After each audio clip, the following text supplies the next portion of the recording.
So by now you've heard of the fiasco with Apple Maps. This is the new app that was included with iOS 6 as a replacement for Google Maps. Now, what Apple was trying to do, just to give you a quick recap, was replace Google Maps, which has been pretty popular with iPhone users and with smartphone users in general. I have an Android, so I know I use Google Maps from time to time. Apple saw a lot of potential, at least a lot of data potential, with Maps, and decided that it would come out with its own map application. Unfortunately, the end result was an app that was substandard in terms of performance. It would give locations that weren't quite accurate, street names that were misnamed, and so forth, and it wasn't quite matching up to what was going on in real life.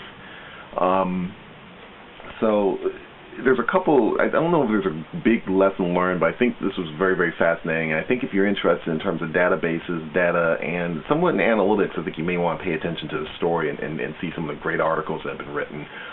Tim Berengen of Time magazine noted that Apple was probably out of their game. He noted that they never, even when they announced the Map app, that they never even used the word database.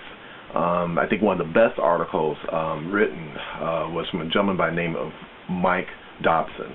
He's an expert in cartography, and he noted 5 major hurdles that Apple had to overcome in order to make Apple Maps successful. And in the process, what Apple basically did was was pushing a beta onto its customers, and didn't realize, it didn't really seem to connect with the idea that until it was too late, that they were pretty much damaging their image. But I think one of the real lessons learned from this is that it kind of goes back to something that I was taught back in the MBA program. Many times when businesses have a lot of capital, sometimes they make choices that may feel good, but it's not really the most strategic. And in this case, I think this is what happened. Apple has been, as you're probably well aware, very successful with computers, very successful with the iPhone and the iPad, and definitely has made a big app culture around those devices, and really has grown into a juggernaut. And while I think this is not necessarily a break point for Apple, I just think it's one of those things where Apple saw a lot of interest in data.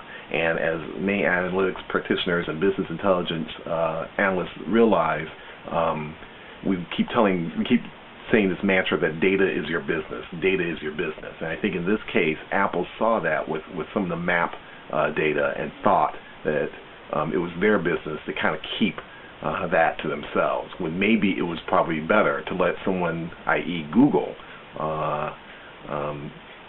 really come up with the ideas and refinements, since they already were a first mover. And location is becoming a very, very big deal.